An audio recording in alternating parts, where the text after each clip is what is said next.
Welcome back. In this video, you'll learn how to adjust the volume of your Hollyland Lark M2 wireless microphones using the camera receiver. So first, ensure that the microphone and receiver are out of the case and that they've been connected together. Once they've been connected, then you should see this dial. So this dial allows you to increase or decrease the volume of the wireless microphone. So if you want to increase it, you just rotate to the right. If you want to decrease it, rotate to the left. You'll notice as you're decreasing, these lights are disappearing.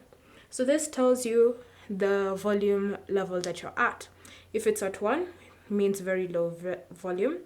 If you increase it and it reaches the second one, it means it's medium. If you increase it further, it means it's gone to the max volume. So it's up to you to decide which volume level that you would prefer to use when using your wireless microphone.